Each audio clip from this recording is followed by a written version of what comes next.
अगले रोज मैं उठा और नदी पर जाकर स्नान किया। वापस आया तो हंसा को एक आदमी गार में से निकाल कर दूसरे रास्ते से नीचे नदी की तरफ ले जा रहा था। मैं कदरे ऊंची आवाज में मंत्र पढ़ता हुआ ऊपर अपने स्थान पर आकर बैठ गया। दोपहर के बाद मैंने राणा खूनी को बुलाकर कहा कि हवन कुंड के लिए शुभ घड़ी आन पहुंची है। वो खुश होकर बोला, महाराज देर किस बात की है, आपको घी चावल लाकर दे दूं। मैंने कहा, इन चीजों की जरूरत नहीं राणा, हम मन का हवन कुंड करेंगे, बस यहाँ तुम मर्दों को लेकर नीचे नदी पर चले जाओ। उसके साथ ही मैं आलती पालती मारकर बैठ गया और हरिओम सत हरिओम का व्रत शुरू कर दिया। राणा खूनी ने अपने तमाम आदमियों को साथ लिया और मेरे चरण छू कर खामोशी से ढलान उतर कर नदी की तरफ चल दिया। मैं इसी तरह बुलंद होती आवाज से मंत्रों का जाप कर रहा था। फिर मैंने अपनी आवाज मध्यम कर दी और हंसा को आवाज देकर कहा, कन्या पानी की कटोरी भर कर ला, हम पढ़कर पानी पर फूकेंगे। हंसा गार में से पानी से भरी हुई कटोरी लेकर मेरे पास बैठ गई। मैंने आहिस्ता से पूछा, रात तुमने उस लड़की के बारे में क्या मालूम किया? हंसा ने एक बार ढलान की तरफ देखा और बोली, महाराज सब लोग कहाँ चले गए हैं? मैंने उसे बताया कि सब लोगों को मैंने नदी पर भेज दिया है, इसलिए वो पूरी आजादी के साथ मगर धीमी आवाज में मुझसे बात करे।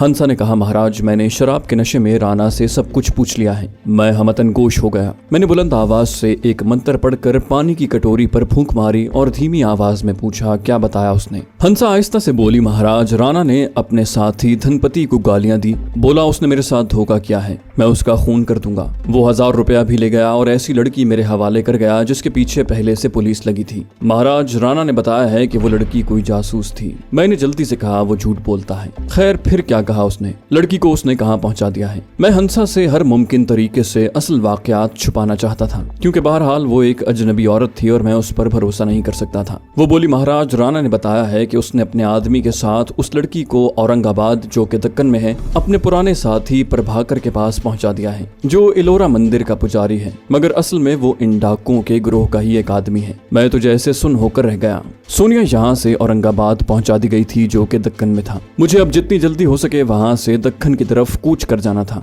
मैंने अपने जज्बात पर काबू पाते हुए कहा, राणा ने और क्या बताया उस लड़की के बारे में? वो हाथ बांध कर बोली, महाराज उसने बस इतना ही बताया है। फिर मेरे पांव पकड़ कर गिड़गिड़ा कर कहने लगी, आप भगवान के अवतार हैं महाराज, मुझे यहाँ न छोड़कर जाइए, मुझे अपने साथ ले चलें, मैं यहाँ नर्क में रह रही हूँ। मैंने उसके सर पर हाथ रखा और तसल्ली देते हुए कहा, हंसा अब तू अपनी जबान बंद रखना और किसी से कोई बात न करना। अब गौर से सुन, आज रात जब राणा नशे में धुत होकर सो जाए तो गार से निकल कर अपने गार की तरफ चली जाना। बाहर जो पहरेदार हों उन्हें मैं संभाल लूंगा, बस अब तू जाकर आराम कर। वो हाथ जोड़कर बोली, महाराज मुझे यहाँ छोड़कर न जाइए। मैंने गुस्से से कहा, बकवास बंद कर और जबान को बंद रख। आज रात जब राणा गहरी नींद में हो तो गार से बाहर आकर अपने गार की तरफ चल पड़ना, बस अब चली जा। वो मेरे पांव छूकर चली गई। मेरे जहन ने तेजी से रात को फरार का मंसूबा बनाना शुरू कर दिया। मंसूबा कोई ज्यादा पेचदार नहीं था, बस उस लड़की को लेकर मुझे यहाँ से निकलना था। मैंने उसे वादा किया था कि अब मैं उसे इस दरिंदे के रहम करम पर छोड़कर अकेले नहीं जाना चाहता।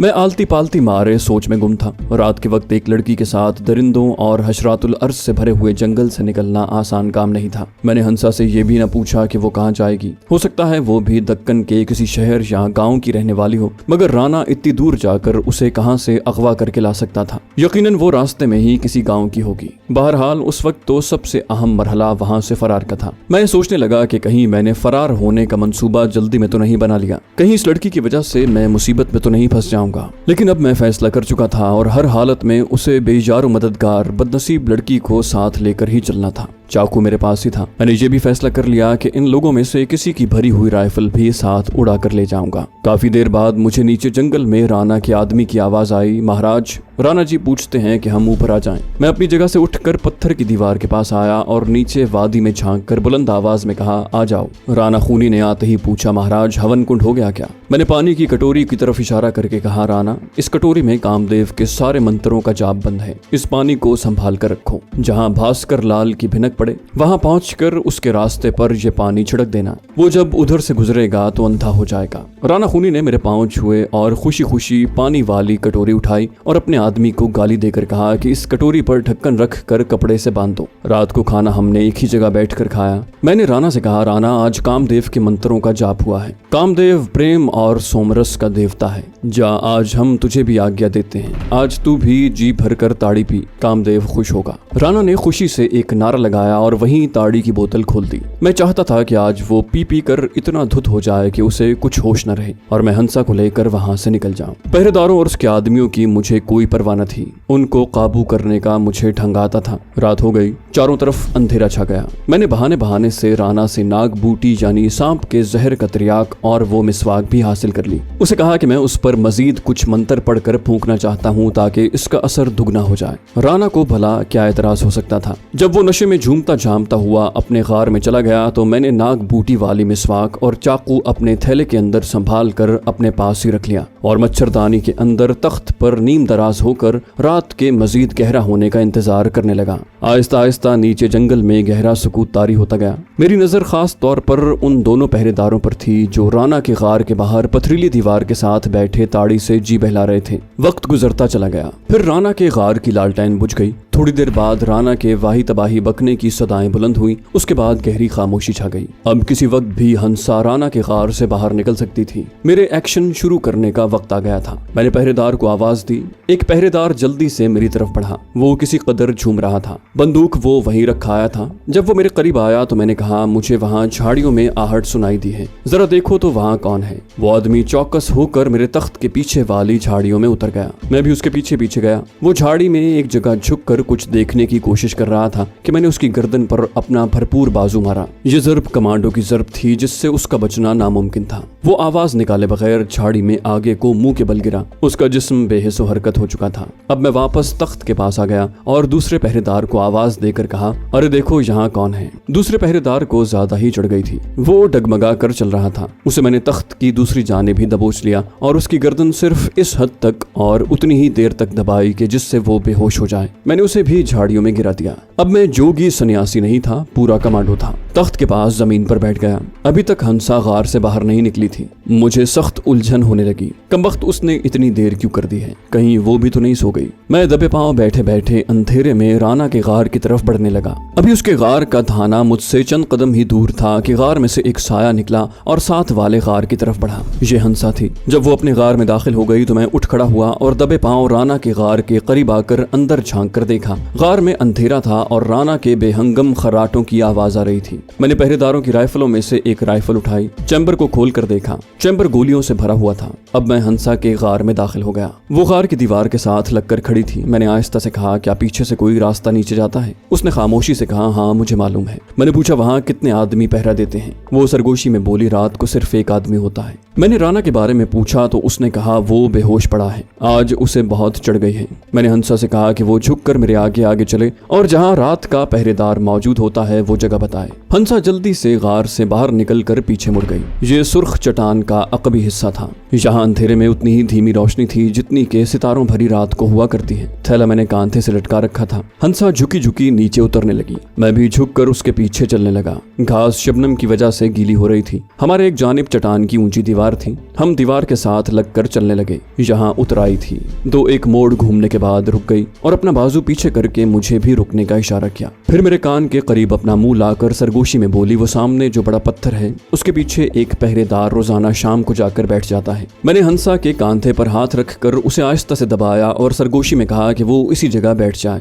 अब मैंने कमांडो की तरह झुककर बड़े पत्थर की तरफ बढ़ना शुरू कर दिया जो सितारों भरे आसमान के पस मंजर में एक ऐसे देव कामत इंसान की तरह नजर आ रहा था जो स्याह कंबल ओढ़ कर बैठा हुआ हो। मैं घास और झाड़ियों के अकब से होकर उस बड़े पत्थर के पीछे निकल आया। अब मैं जमीन पर बैठ गया। यहाँ जमीन पथरीली और सख्त थी। मेरे पाँव में चप्पल थी जिसकी आवाज पैदा नहीं हो रही थी। अगरचे ऊपर गार में राणा बेहोश पड़ा हुआ था और उसके दोनों पहरेदार भी बेहिस हरकत थे। ताहम मुझे खतरा था कि अगर उस पहरेदार ने आवाज बुलंद की तो दूसरी जानिब जो लोग नशेब में रात के पहरेदार हैं वो फायरिंग शुरू कर दें और फिर हमारा निकलना नामुमकिन हो जाए। इसलिए मैं बेहद एहतियात से काम लेना चाहता था। मैंने बैठे बैठे आगे को रेंगना शुरू कर दिया। साथ ही अंधेरे में आंखें फाड़ कर देखने लगा। बड़े पत्थर से चंद गज के फासले पर पहुंचकर मैं रुक गया। मुझे एक आदमी का सर नजर आया जो एक बार आगे को झुककर सीधा हो गया। मैं वहीं साकित हो गया। उसके साथ ही मुझे बीड़ी की चमक दिखाई दी। ये पहरेदार ही था और बीड़ी पी रहा था। अगर हंसा मुझे उसके बारे में खबरदार न करती तो सारे किए कराए पर पानी फिर सकता था और फिर तो राणा हंसा के साथ मुझे भी जिंदा न छोड़ता। मैं खिसकता हुआ उस आदमी के अकब में मजीद करीब हो गया। और एक तरफ झाड़ी की ओट में हो गया। यहाँ ज्यादा झाड़ियां नहीं थी। मैं जिस झाड़ी की ओट में छुपा हुआ था वो भी ज्यादा ऊंची नहीं थी। खतरा शदीद था, मगर मुझे हर हालत में उस पहरेदार से छुटकारा हासिल करना था। मैं उस पर फायर करने की हिमाकत नहीं कर सकता था। मैंने अंधेरे में अपने दाएं बाएं देखा। मेरे करीब ही एक छोटा सा दरख्त था। उसका झाड़ कीकर के झाड़ की तरह फैला हुआ था। एक तरकीब मेरे जहन में आई, मगर उसमें खतरा था कि पहरेदार को फायर करने का मौका मिल जाएगा। मैंने पीछे से जाकर हमला करने का फैसला किया और जमीन पर लेटकर रेंगते हुए बड़े पत्थर के पीछे पहुंच गया। मैं वहीं सांप की तरह पड़ा रहा। मुझे एक पहरेदार के दो एक बार सांस लेने की आवाज सुनाई दी। फिर वो बीड़ी पीते हुए जरा सा खांसा। मैंने आहिस्ता से सर उठाकर देखा कि उसकी पुश्त मेरी तरफ थी। जरा सी आहट पर वो पलट कर मेरी तरफ देख सकता था। बंदूक उसने पत्थर के साथ खड़ी कर रखी थी। मुझे ज्यादा वक्त नहीं लगाना चाहिए था। मेरे दिल ने जैसे मुझे आवाज दी, उस पर कमांडो अटैक ही कारगर साबित हो सकता था। सबसे पहला काम मैंने ये किया कि दोनों पंजों के बल बैठ गया। पथरीली जमीन थी, इसलिए आवाज पैदा न हुई। घास या खुश्क पत्ते होते तो आवाज पैदा हो सकती थी। फिर मैंने उसकी गर्दन का निशाना बांधा जो मुझे साए की तरह नजर आ रही थी। उसके सर पर पगड़ी थी, गर्दन नंगी थी। मैं एक ही पल में चीते की तरह अपनी जगह से उछला और पहरेदार की गर्दन पर जा गिरा। उसकी गर्दन मेरे हाथों के शिकंजे में थी। मैं उसके ऊपर गिरा हुआ था, उसकी गर्दन को पूरी तरह से दबा रहा था। वो मुझसे ज्यादा ताकतवर नहीं था। मेरी गिरफ्त में उसने कई बार तड़प कर निकलने की कोशिश की, मगर चूंकि उसका सांस बंद हो रहा था, इसलिए उसकी ताकत ने बहुत जल्द जवाब दे दिया और वो बेहोश हो गया। फिर भी मैंने उसका गला उस वक्त तक न छोड़ा जब तक कि मुझे उसके मर जाने या पूरी तरह बेहोश हो जाने का यकीन न हो गया। फिर मैंने उसकी पगड़ी उतार कर उसका एक गज का टुकड़ा फाड़ा और उसके मुंह पर कसकर बांध दिया। फिर उसके हाथ पांव भी बांध दिए। मैंने उसकी बंदूक साथ ही ले ली और हंसा के पास आ गया। अंधेरे में वो मुझे देख रही थी। मैंने बंदूक उसकी तरफ बढ़ाकर कहा, ये तुम अपने पास रख लो और यहाँ से भागो। हम कुछ देर तक भागते गए। हंसा का सांस फूल गया। हम कदम कदम चलने लगे। मैं रातों रात वहां से बहुत दूर निकल जाना चाहता था। हंसा ने बताया था कि आगे नदी आएगी। नदी के पार वाला जंगल इतना खतरनाक नहीं है। राना ने एक दिन बताया था कि हम लूट मार के बाद उसी जंगल से वापस आते हैं। वो हंसा को भी अगवा करके उसी रास्ते से सुर्ख चट्टानों वाले गार में लाया था। उस लड़की की याददाश्त को मैं आज भी दाद देता हूँ। उसे रात के वक्त भी वो रास्ता याद था। हमने नदी उबूर की और दूसरे किनारे से होते हुए एक पगडंडी पर चलने लगे। हमारे चारों तरफ मौत जैसा सुकूत था। सितारों की फीकी सी रोशनी में दरख्तों के खाके नजर आ रहे थे। पगडंडी पर पत्थर बिखरे हुए थे। जमीन कभी ऊंची हो जाती, कभी नशेबा जाता। अब मैंने हंसा से पूछा कि वो कहाँ जाना चाहती है और उसका घर कहाँ है। हंसा ने कहा कि वो अपने माता पिता के घर जाएगी। पति के घर गई तो वो मुझे घर से निकाल देगा। डाकू के यहाँ एक माह गुजार कर आई हुई दुल्हन को कौन अपने घर में घुसने देता है। हमारा घर चंद्रपुर स्टेशन से 7 कोस दूर एक गांव में है। छंदी हमारे गांव का नाम है। आप मुझे मेरे गांव में छोड़ दें। मैंने कहा, फिक्र न करो, तुम्हें साथ लिया है तो तुम्हारे घर पहुंचा कर ही आगे जाऊंगा। उसने डरते डरते पूछ लिया कि जिस लड़की की तलाश में मैं वहां आया था उसका मेरे साथ क्या रिश्ता है। मैंने कहा, वो मेरे एक चेले की बेटी है। चेले की ये हालत मुझसे देखी नहीं जाती थी। वहां हमें खबर मिली कि उसकी बेटी राना खूनी के डेरे पर है।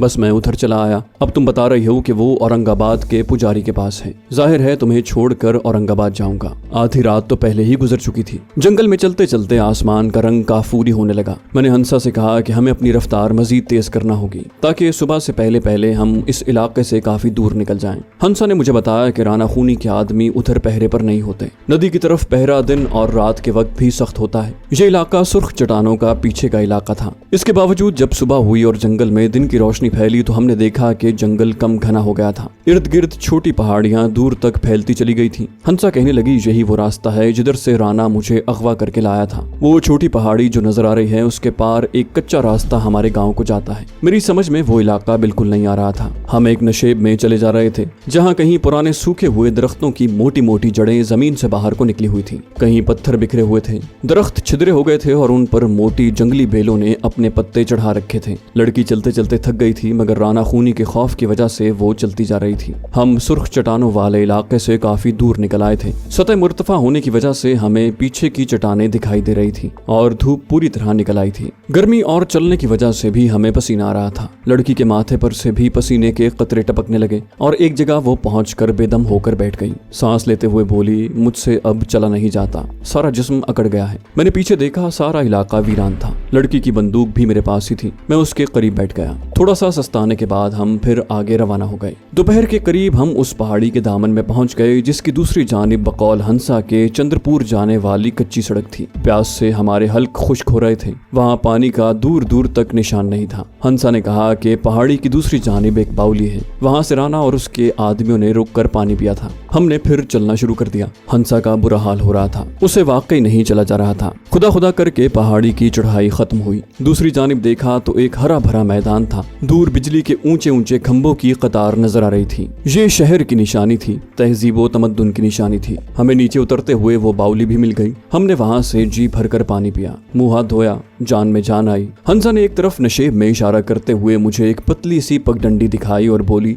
यहाँ इन राक्षसों ने मुझे उठाया था और मेरे दुल्हा को जख्मी किया था। उसकी आंखों में आंसू आ गए और वो रोने लगी। मैंने उसे तसल्ली देते हुए कहा, भगवान का शुक्र अदा करो कि तुम जिंदा वापस अपने माँ बाप के घर जा रही हो। दोपहर के बाद हम चंद्रपुर जाने वाली कच्ची सड़क पर चल रहे थे। चंद्रपुर वही शहर था जहाँ नंद्रिकर और उसकी बहन मीनाक्षी का घर था और जहाँ से मैं एक रोज चुपके से गायब होकर करुंदी के जंगल की तरफ निकल आया था। लेकिन मैंने दूसरी तरफ से अपना सफर शुरू किया था। एक जगह सड़क के किनारे पर छोटा सा गांव था। यहाँ हमें साधु संत समझकर गांव वालों ने खाना खिलाया, बकरी का दूध पिलाया। उनकी ज़बानी पता चला कि चंद्रपुर शहर वहाँ से 10 कोस दूर है। हम वहाँ से रवाना हुए तो हंसा ने मुझे बताया कि यहाँ से 3 कोस के फासले पर एक सड़क निकलती है जो उसके गांव को जाती है। शाम के वक्त हम हंसा के गांव के बाहर पहुंच गए। हंसा का रंग उड़ा उड़ा सा था। अपने गांव को देखकर उस पर घबराहट सी तारी हो गई। आखिर क्यों न होती। जिस गांव से दुल्हन बनकर अपने दूल्हे के साथ निकली थी, आज तबाह हाल दाखिल हो रही थी। फिर भी वो बड़े हौसले वाली लड़की थी। कुछ मैं भी हौसला दे रहा था कि मैं उसके माता पिता को सारी बात समझा दूंगा। उसके माता पिता ने अपनी बच्ची को देखा तो उन्होंने उसे अपने साथ लिपटा लिया और फूट फूट कर रोने लगे। वो अपनी बेटी से मायूस हो चुके थे।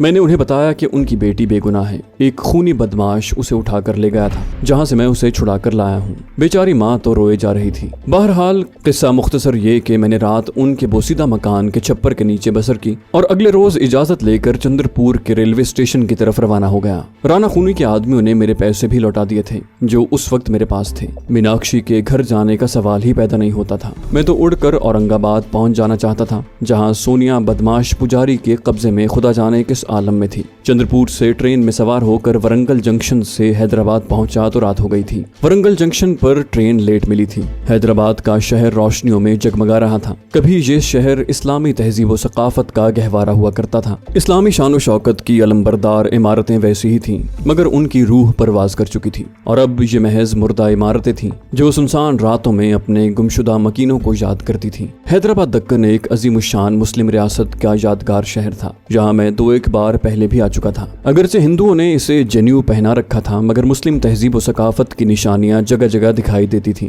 गर्दन तक बंद लंबी हैदराबादी शेरवानियां और तुर्की टोपियां अब भी नजर आ रही थीं। दुकानों पर, स्टेशन पर तमिल तेलुगु के अलावा उर्दू में लिखे हुए साइन बोर्ड भी मौजूद थे। जर्क बर्क साड़ियों के साथ साथ शाह बुरका पोश मुस्लिम खवातीन भी रवां दवां थीं। मैं अभी तक साधु सन्यासी के भेस में था। चुनाचे रेलवे स्टेशन के करीब ही एक बोर्ड नजर आया जिस पर अजीजिया होटल लिखा था। उस होटल में आकर एक कमरा किराए पर ले लिया। मैंने स्टेशन ही से मालूम कर लिया था औरंगाबाद के लिए मुंह अंधेरे गाड़ी छूटती थी। रात मैंने होटल में बसर की, मुंह अंधेरे गाड़ी पकड़ी और औरंगाबाद की तरफ रवाना हो गया। दिन काफी निकल आया था जब मैं औरंगाबाद पहुंचा। इस शहर का संगे बुनियाद औरंगजेब आलमगीर ने रखा था। ये शहर रियासत हैदराबाद के बड़े शहरों में शुमार होता है। फौजी छावनी के अलावा यहाँ जदीद तर्ज की इमारतें भी हैं, लेकिन पुराने शहर की गलियां और बाजार आज भी 100 साल पहले के जमाने की याद ताज़ा करते हैं। इसी शहर में औरंगजेब आलमगीर का मजार भी है जो कच्चा है और जिस पर कोई गुंबद नहीं है। इसी शहर से 7 मील के फासले पर देवगिरी नाम का वो कदीम शहर भी आबाद है जिसे खानदान तुगलक के हुक्मरान मोहम्मद तुगलक ने